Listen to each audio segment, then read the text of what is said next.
On en parle avec notre spécialiste police-justice, Dominique Rizet. Dominique, beaucoup d'informations données à l'instant par le procureur. Absolument, oui. Alors des informations d'abord sur la personnalité de cet homme, enfin, on va dire de ce garçon, 22 ans. C'est un jeune, c'est un Français, il s'appelle Alexandre, converti, qui avait déjà été arrêté donc, en 2007.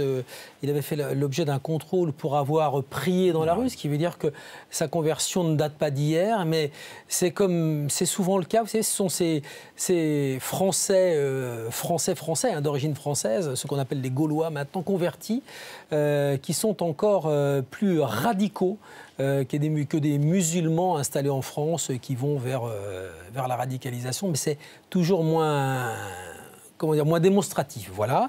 Donc sur l'enquête, l'enquête de la brigade criminelle, des images, des vidéos. Donc on avait déjà son ADN. En gros, c'est ce qui a permis absolument. On avait son visage, on avait des photos de lui, et donc beaucoup de photos de lui, puisqu'on le voit prier dans un coin reculé du centre commercial de la Défense, puisqu'il est passé devant les caméras de cette boutique où il est allé acheter son jus d'orange.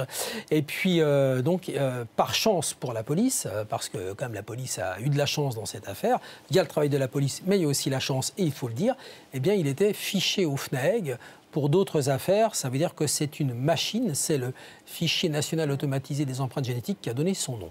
Alors on est parti sur une garde à vue de 96 heures, a précisé le procureur. Qui peut aller jusqu'à 96 heures, ce sont des gardes à vue terrorisme, donc, comme pour les stupes, comme pour l'association de malfaiteurs. On est classé dans un acte terroriste, cette agression? Oui, absolument, le procureur l'a dit, on est dans un acte de terrorisme, la qualification de terroriste sera retenue, donc effectivement 96 heures de garde à vue, et on peut encore éventuellement, et ça s'est vu, prolongé de 48 heures supplémentaires sur les gardes à vue les plus longues. Dominique, nous sommes donc 4 jours avant cette agression à la Défense.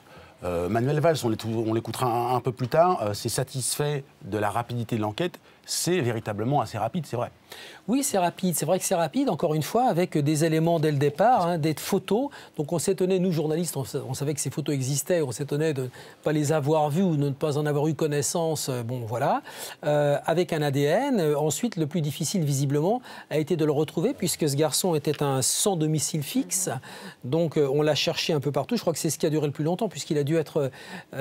puisque son ADN était sur cette bouteille de jus d'orange qu'il avait achetée. On a su très vite qui il était. Donc le plus difficile était de lui mettre la main dessus. Mais effectivement, c'est un très beau travail de la police judiciaire, de la préfecture de police de Paris. Rappelons que très beau succès, oui. Très beau double succès aujourd'hui. Le préfet de police en avait besoin après ce qui s'est passé à Paris récemment. Merci.